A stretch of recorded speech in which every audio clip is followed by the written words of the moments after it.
हैदराबाद ने एलिमिनेटर में बेंगलोर को 6 विकेट से हराया। बड़ा रोमांचक मुकाबला था। इसको आपने नहीं देखा तो आपने कुछ भी नहीं देखा। आप हैदराबाद के सामने होगी अब दिल्ली कैपिटल्स। क्वालिफायर 2 में भिड़ेंगे ये दोनों कल शाम को 7:30 बजे से। इस पूरे मैच की करेंगे बात, कल के मैच की। और कल चलिए कर लेते हैं video start. Welcome to my house, baby, take control now. We can't even slow down. We don't have to go a while. Welcome to my house. Play that. Hello guys, मैं नवनीत है। Welcome to my channel. स्वागत है मेरे channel पर। आज की video में बात करेंगे बड़े मुकाबले की, एलिमिनेटर के मुकाबले की, जो बड़ा रोमांचक मुकाबला हुआ। अब देखिए, हेड टू हेड देखें इस वाले आईपीएल सीजन में तो 2 बार ये टीम आपस में भिड़ी थी, जिसमें एक हैदराबाद ने जीता, एक बेंगलोर ने जीता। अब देखिए, ये टू हेड था, लेकिन अब ये मैच बहुत अहम था क्योंकि इस मैच में जो जीतेगा वो क्वालिफायर 2 में खेलेगा दिल्ली के साथ अगस्त में, और अगर जो हारेगा वो बाहर हो जाएगा। तो ये बहुत बड़ा इंपॉर्टेंट मैच था। इसमें हैदराबाद ने टॉस जीता, पहले फील्डिंग का फैसला किया। अब फील्डिंग का फैसला आपने किया, लेकिन एक बदलाव आपने किया, लेकिन अनफॉर्चुनेटली साहब को मिस आउट करना पड़ा इंजरी की वजह से, और सीवस गोस्वामी आए टीम में अंदर। इसके बाद अगर आज से भी बात करें तो 4 चेंजेस आए। 4 चेंजेस कौन कौन से? पहला चेंज तो किया, जॉस फिलिप निकाल के एरन फिंच को खिलाया उन्होंने। मॉरिस को इंजरी थी तो मॉरिस की जगह मोइन अली खिलाए।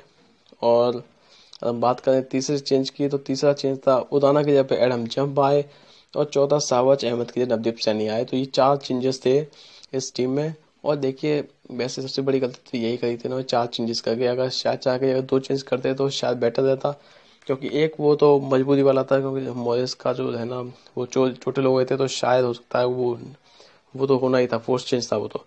लेकिन अब मुझे लगता है कि आपने ज़्यादा चेंज कर दिया, वो भी एक मतलब बहुत ज़्यादा डिपेंड होता है इस चीज़ पे कि आप कितने ज़्यादा चेंजेस करते हैं। अगर चेंजेस ज़्यादा हो जाते हैं, आप शुरू के 10 में से 7 मैच जीते थे, उसके बाद आप एक भी मैच जीत पाए, ये कहाँ का है?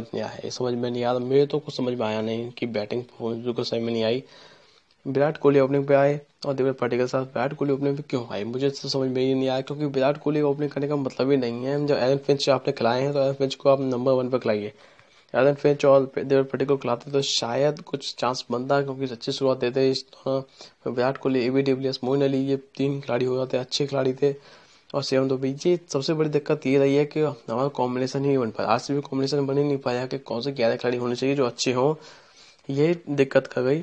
और विराट कोहली ओपनिंग पर भी आए तो 7 के 6 रन बनाए, जो लेग स्टम्प चौका मारना चाहिए था उस बॉल पे बस आउट हो गए, चले गए ऐसे ही। फिर उसके बाद देवदत्त पाटिल आए, पाटिल 6 के 1 रन बनाया उन्होंने। दबाव दिख रहा था साफ, बिल्कुल ऐसे ही दबाव अगर ऐसे ही रहेंगे तो कैसे काम चलेगा, आपको अलग सीखना पड़ेगा अलग से। एरन फिंच अच्छा दिख रहे थे खेलने में, बहुत अच्छा खेल भी रहे थे, 30 के 32 बनाए थे, लेकिन गलत शॉट पर वो मारा, बेवकूफ़पंती कर दी और वो आउट हो गए। उसका मोइन अली फेट पे कौन रन आउट होता है यार? फेट पे रन आउट हुए आप, फेट पे रन आउट कैसे हो सकते हैं? आप इतने अंदाजों कैसे भाग सकते हैं, मुझे समझ में नहीं आ रहा। सेवन दुबे 13 गेंदों में 8 रन। यार टेस्ट मैच खेला है हर किसी ने, पसंद सुंदर 6 गेंदों में 5 रन। एबी डिविलियर्स छोड़ दिया जाए तो इस टीम का कुछ हो नहीं सकता, सही बताऊं तो मैं, क्योंकि इस टीम में कुछ भी नहीं है। आप 6 गेंदों 5 रन आपने बनाए हैं वॉशिंगटन सुंदर ने। और देखिए, अगर डिविलियर्स को अगर मुझे लगता है रिलीज कर देना चाहिए, क्योंकि इनको मालूम है कि अब कुछ हो नहीं सकता। 13 सीजन में आप कुछ हो नहीं कर नहीं पाए, कुछ खा नहीं पाए, तो अब क्या आगे का क्या करेंगे आप? 2-3 सीजन की और हैं एबी डिविलियर्स, उसके बाद एबी डिविलियर्स चले जाएंगे, क्योंकि उनको मालूम है कि यार मैं अकेला कुछ कर नहीं पाऊंगा, अकेला अचानक कोई बाहर नहीं फोड़ सकता। तो ये एक तरीके से बहुत बड़ी बात है। अब देखिए, मोहम्मद सिराज ने लास्ट में 7 में 10 और नवदीप सैनी 8 में 9 बना के थोड़ा जो लगा था 120 भी बना पाएगी, वो 131 तक ले गए। अब 131 रन आपने बना दिए। अब बोर्ड पे थे आपके 132 रन, आपको डिफेंड करने थे, जो डिफेंड कर सकते थे आप विकेट लिए। आपने शुरुआत में गोस्वामी को आउट किया, सिराज की अच्छी बॉलिंग वो थोड़ी सी डाले अंदर डाल लेते, फिर बाहर डाल छेड़छाड़ के चक्कर में गोस्वामी आउट हो गए। अच्छा खेला था डिविलियर्स ने। उसके बाद आप तीसरे नंबर पे आते हैं फिर मनीष पांडे अच्छे शॉट खेले। मनीष पांडे थोड़ा अच्छा देख रहे थे, लेकिन उसके बाद जैसे एडम जंप आए वो भी टेम्पा हो गए, और ये देखिए आउट हो गए बहुत जल्दी। अब सीवस गोस्वामी आउट हो गए। डेविड वार्नर का जो आउट था वो उस पर बहुत कंट्रोवर्सी हुई है, और शायद इस वजह से हुई है क्योंकि उनको लगा था कि शायद थोड़ा सा ग्लव्स में लगी थी, इतनी तो चल जाती है, लेकिन ऐसा होता नहीं है। आप अक्सर आप देखते हैं कि आप पीछे तरफ हट रहे हैं और फॉलो कर रहे हैं, और सिराज ने फॉलो किया उनको, और देखिए थोड़ा सा ग्लव्स में लगा था, और अल्ट्रा एज में भी ये देखा था कि साफ थोड़ा सा हल्का सा तो माइल थोड़ा सा स्नीकोमीटर भी कह रहा था कि थोड़ा टच हुआ है ग्लव से, इस वजह से 17 बनाए डेविड वार्नर ने आउट हो गई वो। केन विलियमसन ये बंदा मतलब हर मैच में हैदराबाद को थोड़ा बचा लेता है। ये दो बैट्समैन हैं ऐसे जो मुझे लगता है कि ये बचा लेते हैं हर बार हैदराबाद को। एक तो केन विलियमसन और एक डेविड वार्नर, ये दो से एक चल जाता है कोई ना कोई, और ये होता है। अब देखिए सहा नहीं थे तो आपको जरूरी थी कि विलियमसन कैसे खेलें, अच्छी तरह खेलें, और देखिए दबाव में बहुत अच्छा खेले, 44 के अंदर 50 रन बनाए, 2 छक्के मारे उन्होंने बहुत अच्छे, सुंदर पे एक चहल पे। प्रियम गर्ग ये क्या खिलाड़ी है, प्रियम गर्ग तो मुझे समझ में नहीं आया, क्योंकि आप इतने टैलेंटेड इंसान हैं, टैलेंटेड आप बहुत अच्छा टैलेंट है आपका, लेकिन 14 के अंदर 7 रन, मतलब ऐसा कैसे खेल सकते हो आप? दबाव में हो ठीक है, बट ऐसा तो ना होता है कि आप इतने बुरी तरह खेलो।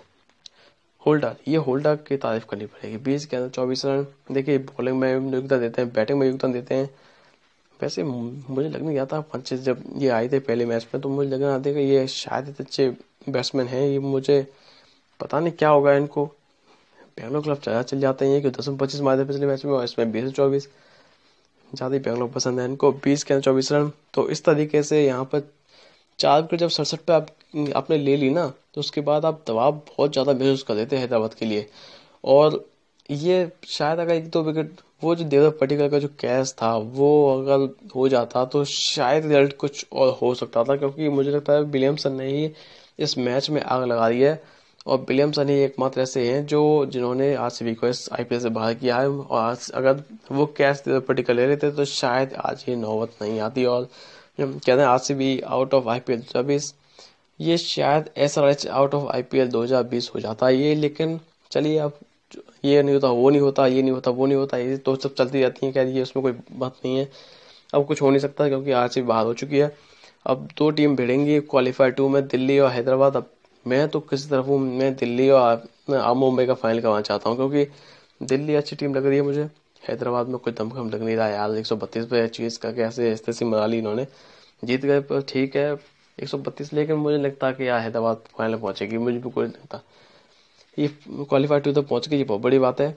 लेकिन मुझे अब ऐसा लगता है कि शायद ही इसका टाइम गया। अब ये इसका टाइम जो जीतने का था 4 मैच लगातार जीत चुकी है, इतना ही बहुत है बस।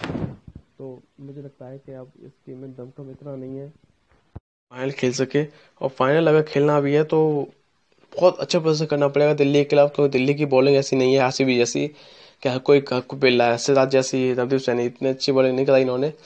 लेकिन चलिए देखते हैं क्या होता है। रबाडा, नोकिया ये कोई मामूली बॉलर नहीं है, ये ऐसे मार देंगे इनकी। तो चलिए देखते हैं क्या होता है। तो अब आप जो देखिए कल क्वालीफायर 2 है, आप और अच्छी तरीके से आप खेलिए। यहाँ पे फैंटेसी लीग भी आ रही है आजकल, तो आप जो खेलिए उसको। तो चलिए चलते हैं अब क्या बताएं आपको, एनालिसिस मैंने आपको सब बता दिए कहाँ गलती हुई है। 4 बदलाव कौन करता है आरसीबी, यार ये बहुत बेकार करी है यार। 4 बदलाव उदाहरण को खिलाते तो शायद मोइन अली की जगह पे तो शायद बेटर रहता। मोइन अली क्यों खिला लिए, वो तो वैसे ही बोझ थे यार। 3 मैच आपने 2 मैच तो आपने खिलाए थे पहले से ही। अब पैसे वाले गेम में आपने वो जो तीसरा गेम खेल रहे हैं वो खिला लिए, जो पहले से खेल रहे थे उनको खिलाते ना तो शायद रिजल्ट कुछ और भी हो सकता था। मुझे लगता है कि कुछ चीज़ें ऐसी हुई हैं जो इसमें नहीं होनी चाहिए थी, लेकिन वो हुई हैं। अब जैसे आप रन आउट फील्ड पे आप रन आउट हो रहे हैं, ये तो बहुत बड़े अचंभित वाली बात है, क्योंकि आप मारने चक्कर में रहते हैं, लेकिन मारने चक्कर में रहते हैं और छक्के या चौका मारते तो शायद मुझे लगता है कि फील्ड पे तो रन आउट का कोई सवाल ही नहीं है। तो इतना आप अंदर तो भागेंगे तो यही होगा। अब मोइन अली से मुझे तो कुछ पता नहीं पड़ता कि मोइन अली कैसे बल्लेबाज हैं। हालांकि अच्छे बल्लेबाज हैं वो, इंग्लैंड तरफ से अच्छा खेले, आरसीबी तरफ से पिछले सीजन अच्छे खेले थे, लेकिन इस बार मौके ज़्यादा मिले नहीं है, इस वजह से हो सकता है कि प्रेशर में हो। लेकिन चलिए अच्छी बात है, 13 साल तो बीत गए, अब 14वें साल और सही, 12 साल बीत गए थे, 13 साल और सही, तो 14वें साल अब 4 महीने रह गए यहाँ आईपीएल के बस। तो 4 महीने में आप तैयारी कीजिए। 4 महीने में क्या कर सकते हैं आप, क्या बदलाव कर सकते हैं, क्या टीम फिंच को रिलीज़ करेगी या फिर जब्बा को रिलीज़ करेगी, मॉरिस को रिलीज़ करेगी, किस किस को रिलीज़ करेगी, किस किस को रिटेन करेगी।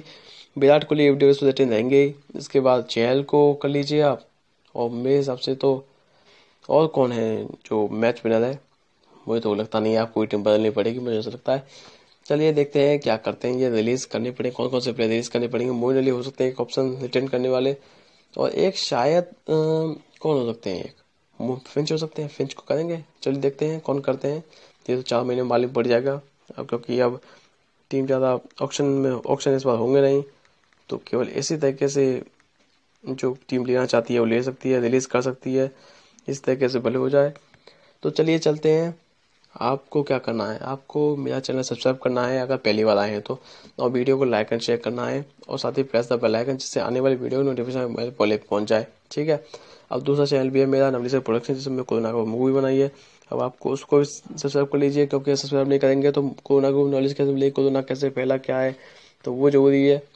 तो सब चीज़ जरूरी है, तो आप जरूर देखिए इस मूवी को, आपको बहुत नॉलेज मिलेगी, आपको ये मालूम पड़ेगा कोरोना कैसे फैला। तो चलिए और चलिए बात कर लेते हैं। चलिए अगले मैच में मिलेंगे। क्वालीफाई 2 आ रहा है कल, जरूर देखिएगा, दिल्ली हैदराबाद। चलिए ठीक है, तो हम चलते हैं, अगली वीडियो मिलेंगे, तब तक के लिए गुड बाय, टेक केयर, जय हिंद।